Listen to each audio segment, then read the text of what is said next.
This is Mindset for Success with your host, Dr. Leslie Knutson. Each week, she will interview women entrepreneurs to explore the unconscious psychological struggles they faced as they build their businesses and how they overcame them. Here's your host, Leslie Knutson.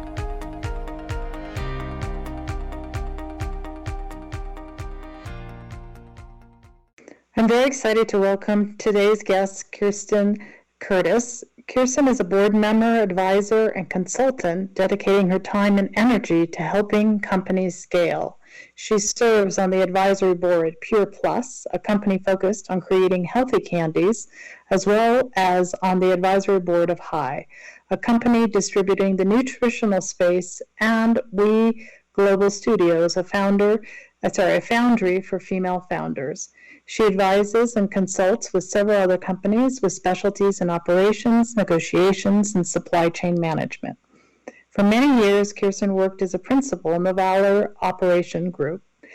Her responsibilities included interim executive management, supply chain improvements, lean implementations, project management, business process improvement, and supporting portfolio companies in a variety of growth initiatives across industries as diverse as consumer goods, restaurants, and cybersecurity. Prior to joining Valor, Kirsten was the CEO of Northern Quinoa Production Corporation. She turned around the 25-year-old quinoa company before joining NQPC. She serves as the VP of Supply Chain Strategic Initiatives, leading the merger integration between Safeway and Albertsons supply chains. And she's also worked as the VP of Supply Chain Planning and the Director of Demand. Welcome, Kirsten. Thank you so much, Leslie. Thank you. Kirsten, could you start by telling us a little bit about your background? Sure. I mean, I think you went through my bio, but I started my career off in supply chain management, and then decided to go into venture capital and private equity. So I was very lucky that at an early age, I was an executive at a Fortune 100 company.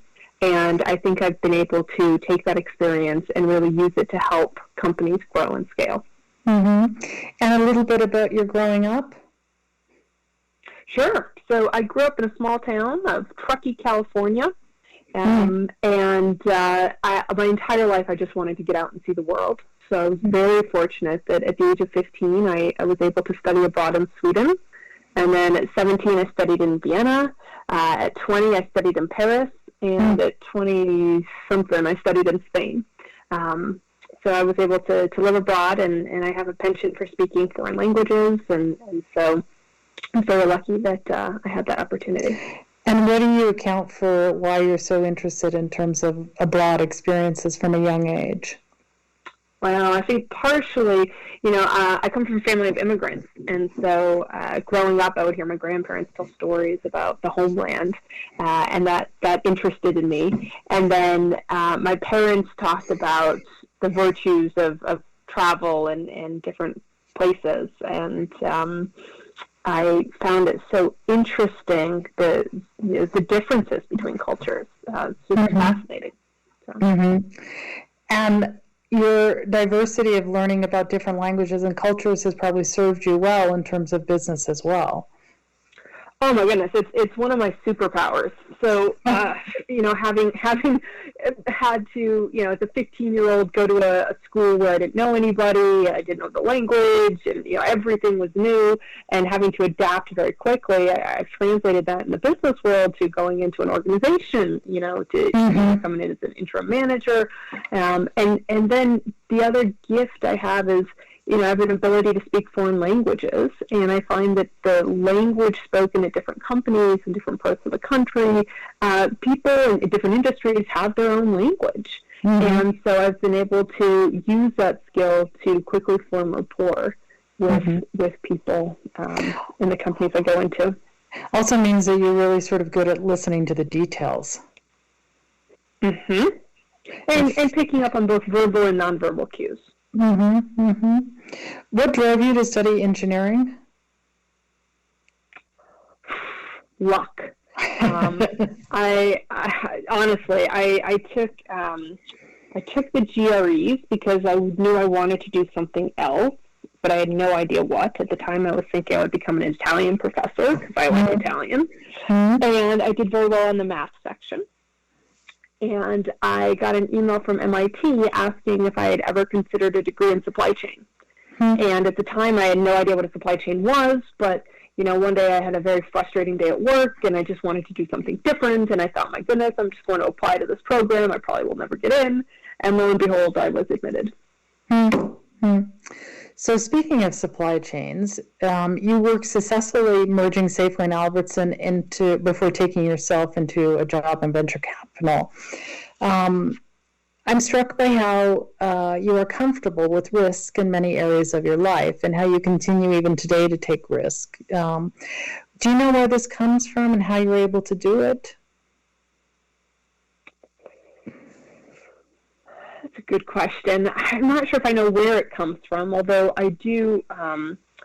There's a quote that says, Venus favors the bold, or fortune favors the bold. And, the old adage of nothing ventured, nothing gained, I think is important to take risks in life and calculated risks, right? So where it comes from, I'm not sure. I was probably encouraged to take risks and to go for things as a young child, and I just kept doing it. And I can give you some examples of some ridiculous, risks I've taken and how they've worked. And there's been plenty that haven't worked as well, so I've had my fair share of things that haven't worked out. But I do think it's important to go for things because, and if you look at the downside of, okay, well, what's the worst that can happen? And if it's not that bad, why not? It's also true your parents took risk, right? Being immigrants coming over. Yes, it was actually my grandparents. Your grandparents, yeah. They didn't really have a choice. They were, due to the war, they were lucky to get out. But my parents also took some risks, and I think life is about, for me at least, it's making trade-offs and taking calculated risks. And what do you think risks give you in terms of being able to open the horizons, in terms of going forward in business or thinking about different things that you want to do? Yeah, I think, it's interesting. For myself, at least, I feel that fear is so powerful, and it can hold me back so much. And there's so much I can do if I'm just not afraid. And so by forcing myself to take some risks and to deal with some rejections and to do things that I didn't think possible, I think I'm able to accomplish a lot more than I ever thought I could. And if you experience, fear or that negative internal chatter about your performance or your potential performance, if you've experienced that, what have you learned to do to overcome them or overcome this? Sure. To be clear, I feel fear all the time. In fact, I probably feel fear more than most people. There are so many things I'm afraid of. And I think that's what courage is, right? To feel the fear and do it anyway. And so, yes, that internal voice, and this is in business, it's in my personal life. Sure. Sometimes I get scared just driving down the road. I get nervous, right? And so I think, there's the cerebral kind of reaction, which is, okay, what's the worst that's going to happen? Are you going to die from this? No, you're not going to die. So, go for it. Yes, your ego may get bruised, but, it's not going to kill you. It'll probably make you stronger. And then, for a while, I went through a phase with a friend where I would seek out rejection, like on purpose. We had a little competition, who could get rejected more, and the reason we did that was because, it feels a little bit better to have moral support when you're getting rejected and so you're there for each other. And the other thing was, it really pushed us to go for things. And there are so many times I thought I would get rejected, and I didn't. And that was such an eye-opener for me. Right. And that's another way to get over fear, right? It's like the desensitization therapy on getting in an airplane if you're afraid of flying. So setbacks, of course, are also inevitable in startups or new businesses. And have you ever experienced a setback? And if so, what did you do to overcome this? Oh, I've had many setbacks in my career. Many setbacks. Check. Check. Yeah. And again, I think that goes hand in hand with risks and really going Yes, for it. and fear. If you have no setbacks, you're not trying hard enough. Right, exactly. But that how to overcome it. One example, I graduated as the high school valedictorian. I was a 2-time national karate champion, and I didn't actually get admitted into any college I applied to. I applied to, Stanford and Harvard. I wanted to go to a top-tier school, and I didn't bother with anything else. But not getting accepted to college when I was a small-town kind of, star was incredibly challenging. That was the first big setback I had. And there was like a humility aspect to it, as well as it's like, oh boy, what do I do now? A practical aspect, right? Sure. And so then it was coming up with a plan B. And I think that experience at an early age was actually very good for me in hindsight, because it taught me that, look, it's always good to have a plan A, B, and C. And go for plan A, but be ready for plan B. And sometimes in life, you got to just really embrace plan B, because that's what you got to deal with, and you need to remember to factor it in or to figure it out. Right. Yeah, when I was younger, I didn't have that plan B. It was A or bust, and that's probably not the best way to go about it. But I created a plan B, and was able to transfer to Stanford, and the rest is history. So, yeah. In your opinion, does drive mean that you must prove yourself, and to do this, you must push yourself to or even beyond your limits, even if maybe it's too much? Oof, this is a dance I do a lot. I think there's a difference between drive and being driven. And one is, kind of like a hamster on a wheel and you have no control over it. And the other is you can choose when to push. And that's a distinction that I try to remind myself of, because I have an incredible drive, and sometimes it just drives me ragged. And so really being thoughtful about when I push versus when I don't is something that I'm working on right now. And have been for a long time, and probably will continue to do for a long time. And that drive comes from the same part that encouraged you to go to Sweden at 15 in high school, for high school? Honestly, I think it comes from fear, if I'm to be brutally honest. I think there's a fear that I'm not good enough. There's a fear that, if I don't do this, I'm going to disappoint. And a lot of those fears are probably irrational. But I feel them, and they push me, right? And so one of the things I'm, again, when I talk about being driven, is kind of stepping back and thinking about, okay, why am I pushing so hard here? What am I trying to do? Why am I doing it? And if it's because I'm afraid that, I'm going to disappoint, or I'm afraid that I'm going to get in trouble, or I'm afraid of this, that, and the other, it's like, okay, not a good reason, let's let that one go a little bit. So that's also the drive that I'm doing. The drive piece also allows you to feel like you have control over it. And if you don't have control because you got too much fear, then maybe the drive is misplaced. Correct. And being driven is more about feeling like you're in control of the fear. Exactly. Okay. Yeah, or whatever it is that's driving it. Whatever. Right? So right. But being driven, I think, is having, or maybe it's the other way around. One of them is having control, and the other is letting it control you. And so.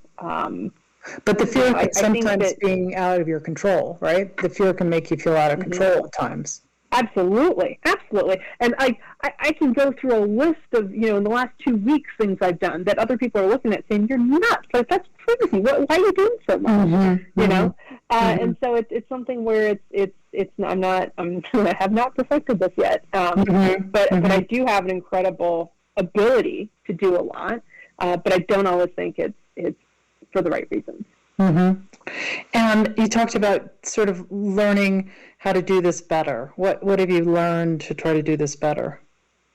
Well, and that's what I was talking about in terms of analyzing where is this coming from. Why am I pushing myself so hard? And I usually get to the point where I'm about redlined, I'm having trouble breathing, I can't sleep, and then I'm like, what am I doing?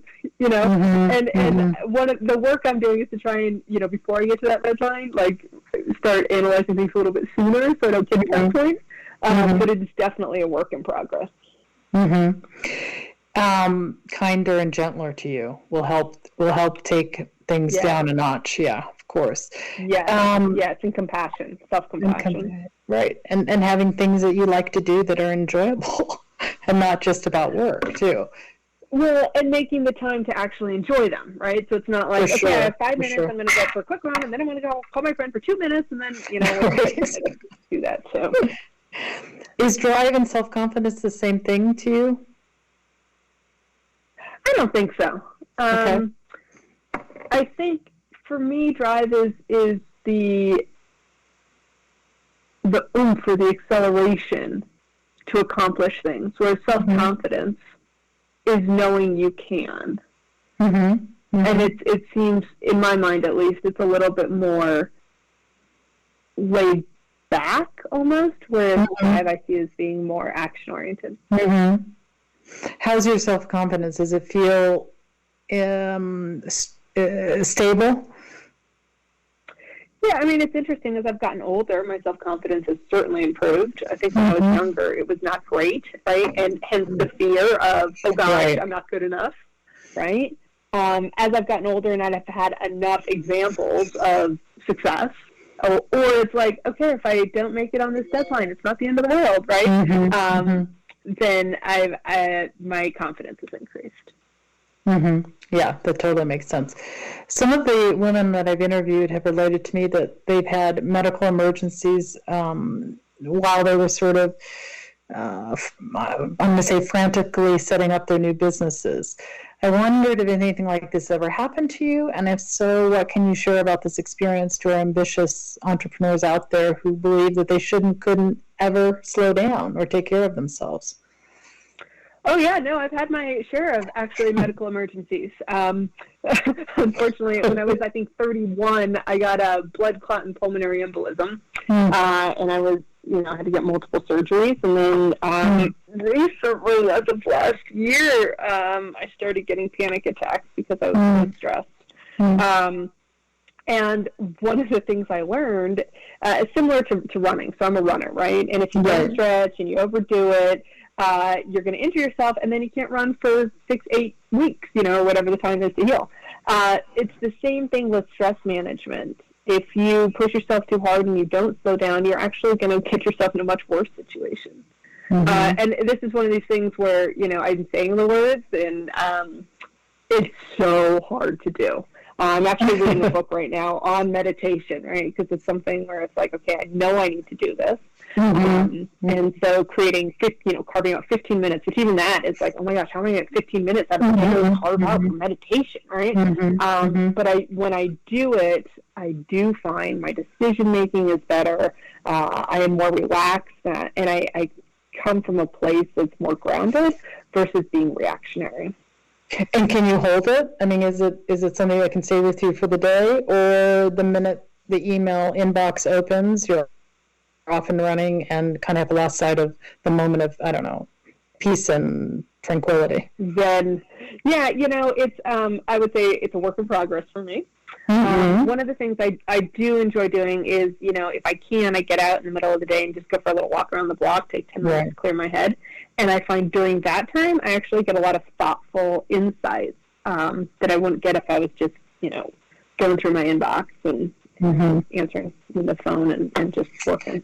And of course, it's not the end of the world. It's not the end of the world to carve out time either. Things will get done. Yeah, it feels like it sometimes. It feels like it, right? Especially when you're being buried in all this work. For sure. But it is. I think it's very important to do that. Talk to me a little bit about professional loneliness. Have you ever experienced this? And if so, what do you do to help yourself? Have you helped yourself through it? Yeah, it's one of the things when I became a CEO that I was not anticipating, and it's real. Professional loneliness is real. It's the real deal. There were so many things that I couldn't tell anyone, and so many challenges and questions I had, and I felt like I couldn't talk to anybody. So there's a few things. One of the things that I did when I was a CEO is I talked to my dad, who was also a former CEO, and he became my confidant, and that was incredibly helpful. And since then, I've joined several organizations, one of them being EWA, which is the Exceptional Women Awardees program. That it's a mentorship program for women. So that, like my dad's wonderful, not every woman has a dad who's been a CEO. So these professional organizations and mentorships are incredibly helpful in terms of just bouncing ideas and, helping you see things that maybe you don't see because you're so entrenched in certain point of view. So, and there's that's also really helpful. And I think also there's the idea that it's not safe or accepted to say that things aren't good, that the loneliness is sort of there. It's more important to sort of, be strong and say that, you're okay with whatever it is that you're doing as a CEO without necessarily the support that would be helpful. Yeah, I mean, that was one of the hardest things. And again, I was the CEO of one company, and it was a turnaround. But the outward expression of everything's great, we're going to take this business, and just, it's going to be amazing. And just to be so upbeat and so positive with the team, when inside I'm like, how the hell am I going to do this? We have 30 days of cash left on here. Like, this is a disaster, right? And that dichotomy of having to... that was so challenging. And, different CEOs have different views on that, right? Some CEOs are much more transparent. But I highly recommend that any woman who's going through that have someone you can talk to. Because then being upbeat feels less disconnected emotionally, because you've been able to tell somebody that you're not feeling necessarily as upbeat as you feel like you need to be. Right. Yeah, and they may have some perspective or some insight that actually makes you feel a little bit more upbeat. There you go. Also kind of keep you in check. Yep. Would you consider yourself someone who thinks outside the box? I mean, on a scale of 1 to 10, I'm probably a 6 or 7. I'm not crazy outside the box thinkers, although I know people like that, and I really admire them. But every now and then I have my moments. And what does that give you from like a business or personal perspective? Oh, just creative solutions to solve problems. I think a lot of business is just about solving problems, and there's all sorts of problems that come at you in every which kind of way. And so having that out-of-the-box thinking provides some sort of a different kind of framework to solve problems. Last question. What do you think a successful businesswoman DNA is, and how might you evaluate someone having this? I don't know if there's any one DNA, in that I think there's a lot of different kinds of successful people. Some are extroverted, some are introverted, some are analytical, some are people persons. Sure. If I had to choose one thing, I would probably say grit, because it is hard to be a CEO and a founder. I mean, really hard. You have to be so resilient and overcome things, and I guarantee you, there's going to be a lot of ups and downs. And so to have that determination and grit, I think, is probably the number one most important thing. Yeah. Also, something, by the way, you have. From the Yes, I do. And so it's something that is practical. And without it, life would have felt, I don't know, different at a minimum. Yeah, it would have been a lot harder, I think. I'm very fortunate that I do happen to be resilient, and I've had a lot of opportunities to overcome things, so I've gotten better at that skill. But it is so important, because I think, in life there are just ups and downs, and accepting that, acknowledging it, and figuring out when you're going through a down, how you're going to get through it. It's so important. Yeah, absolutely, for sure. Believe it or not, Kirsten, we're at the end of our podcast. That went very fast. I wonder if I could ask you, if our listeners want to learn more about you, where might they find you? Sure. I mean, I'm on LinkedIn. That's probably the best place to find me. Okay, great. Thank you so much for your time today. Great. Super. Well, thank you very much, and I really enjoyed our conversation. Thank you. Bye-bye. Bye now. This podcast is brought to you by Women Entrepreneurs Global, the first startup studio and digital DIY startup platform for women.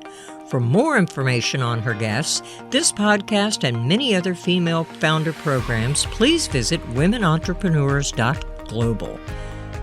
We believe in open and non-stigmatizing dialogue about the hidden psychological difficulties experienced by many successful entrepreneurs and highlighting the strategies used to overcome them, such as the fear of failure, of not being good enough, and that loud, chattering internal critic is critical to helping other founders achieve success. Please join her next week for more Mindset for Success stories. That was Dr. Leslie Knutson, and you can drop her a line at dr.leslieKnutson@dr.leslieKnutson.com.